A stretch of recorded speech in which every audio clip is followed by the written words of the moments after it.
I'm Jennifer. I'm Marjorie. And welcome to our kitchen.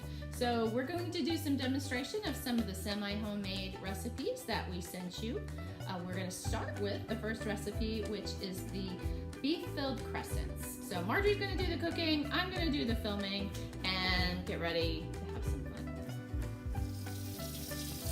So the first and most important, wash your hands before you start cooking. That's number one in kitchen safety. We're going to talk a little bit about the ingredients here. So the ingredients that you need for the crescent rolls, the beef stuffed crescent rolls, are first off, a pound of ground beef. So we have that, and I had that in the freezer and I thawed it out. So we've got it ready to go. We've got 1 can of green chilies.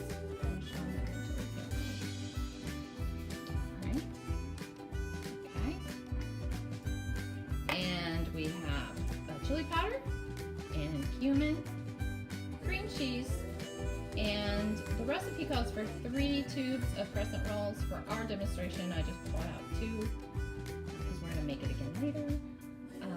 And equipment is important for cooking. So we've got our hot pads over there for when we take things out of the oven. We have a can opener. We have measuring spoons. Over here, we've got some other things. We've got our skillet and a nice wooden spoon to use to brown the beef, and a cooking tray. So to get started, we started ahead, and I already have the oven preheated. We preheat the oven to 375, so it's ready to go by the time we get to that step.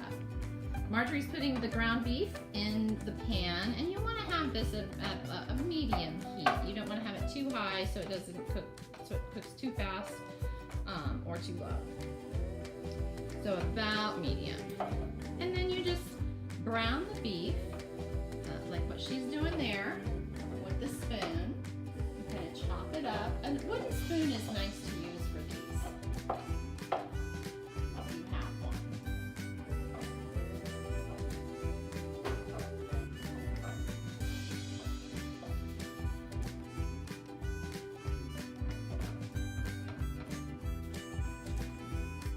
And then she's going to open the can of chilies because you want to cook the beef and the chilies together for this recipe.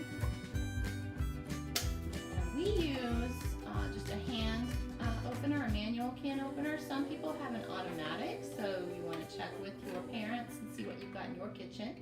And you want to be careful.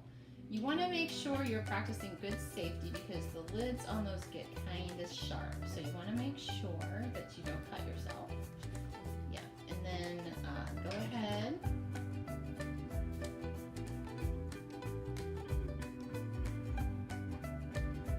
and then those will brown together with the beef. Good job.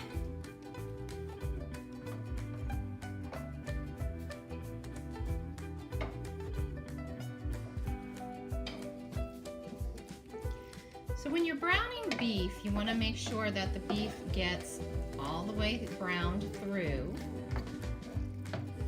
so that there's no pink. You can see right now it's still early on and there's a lot of pink. As Marjorie flips over the beef, you can see it's starting to brown. And once it's all browned, we will drain off the grease. So a little something about the beef. I recommend when you're using ground beef for recipes, I recommend an 80-20, and that means 20% of fat in your beef. That way it's not too fatty where it's going to shrink up too much, but yet it's got enough where it's going to leave some good flavor. So there will be grease to drain off in this. If you have someone in your family that has a dietary issue where they're trying to cut back on fat, you might want to use beef with a little less fat content.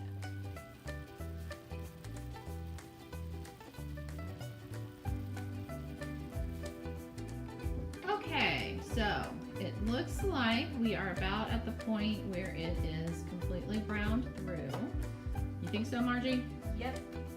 Okay, so then take a look at it.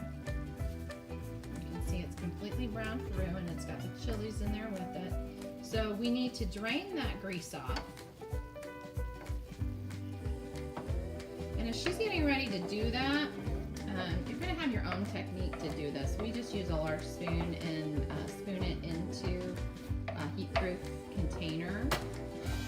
You can either use the can that the chilies came in, your empty can if you'd like, or something like we've got here, a little crockery type dish that is not going to be hurt by the heat. So a kitchen safety point, you want to get that closer to it, honey, would be you want to make sure that when you're draining off your meat, so you drain the grease off, you don't want to pour that directly into the trash for a couple of reasons. It's hot. It's going to melt your trash bag or start a fire, and you don't want that to happen. And you don't want to throw it down the drain because your parents won't be happy about ruining the drains. It will clog up your drain. Even if it's hot, even if you run it with hot water, it will stick to the sides of the pipe and eventually cause a pretty bad clog in your drain. So the next thing you're going to do is you're going to add the cream cheese to the pan. Turn your heat down pretty low on this step. And we've let the cream cheese sit out for just a little bit to soften up a little. But it needs to dissolve into the beef. So Marjorie's going to put that in the beef. Good job. I keep cutting your head off. I'm sorry. Alright. There we go. That's good. And then you're going to add the spices. So a good way to measure out, if you have ingredients that need to be measured for a recipe, is to make sure you're measuring over a different bowl. That way, in case you spill out too much, you don't spill too much into your recipe and then ruin your recipe. So we have got cumin and chili powder. So a 1/4 teaspoon of cumin. So 1/4 teaspoon of cumin.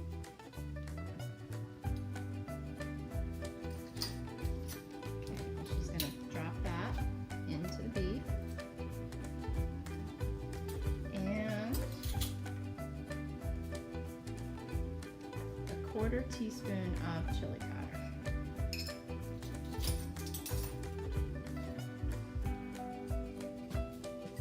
So yeah, a lot of times your spices might have little shaker tops on them, and to get that, it might be easier to take those shaker tops off. Or use the pour spout. So a 1/4 teaspoon. If you get a little more or a little less, that's fine, because a lot of times it's to taste. So when you've made this recipe a couple of times, you might decide that you want a little more or a little less of some of the spices. I'm putting in a little less because I don't like spicy things. Okay. And then you'll stir that in over the heat. And when it's all dissolved, we'll come back. All right, the meat mixture is to the point where it is all combined. The cream cheese is all melted in and combined together. So we want to make sure to turn off the heat on this and let it cool just a little bit. Marjorie's now working on the crescent rolls. So she popped out one of the canisters of rolls, and now we're taking those triangles apart. So you want to divide them all out. Tear all of them apart, so you've got triangles there. Okay, so we've got the dough, at least one tube of the dough pulled apart, and we went ahead and put the triangles on the pan. You want to take about a tablespoon of the filling and drop onto the short side of the triangle. You see see how Marjorie kind of rolled over the ends. We found that that's probably the best way to do it because it keeps it from popping out the side. Roll it up, and then you're gonna put them on the pan about 2 inches apart from one another.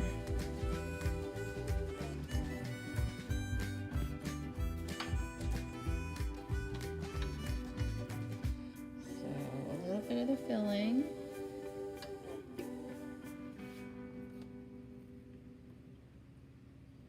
Roll that into the triangle.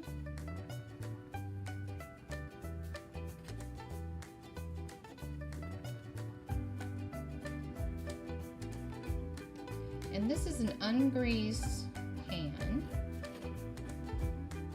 I'm gonna place them about 2 inches apart. Alright, so we have all of our crescents filled with the beef mixture. Alright, and they are ready to go in the preheated oven. So remember, we preheated the oven to 375.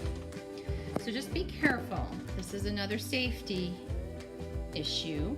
Make sure you open the door all the way so that it doesn't spring back up while you're putting them in there and burn you. Slide them in. I would recommend somewhere like middle-ish in the oven. And then close the oven. And you're gonna set the timer. We have a timer on our stove. So we're gonna set the timer 14 minutes.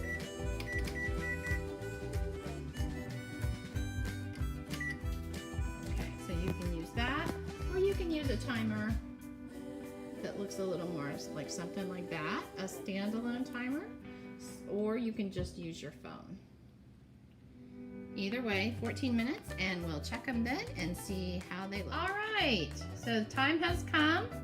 We checked on the crescents, and they are a lovely browned color. And we actually didn't go the full 14 minutes. So anywhere 11 to 14 minutes, depending on your oven. So I advise checking at about 10 minutes to see how they're doing. All right. So when Marjorie got them out, she opened the door all the way and used both hands with her oven mitts to get those out. You don't want to burn your fingers. So we're going to serve these.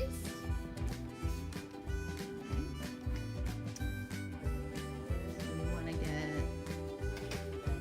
a spatula. And we're going to leave the oven on so we can make our next recipe. Normally you would want to make sure to turn that off. So right now you can see both lights are on. That means our oven is on. And we're going to serve these crescents up with a little side salad that Marjorie prepared on the plate. So that'll make a nice meal.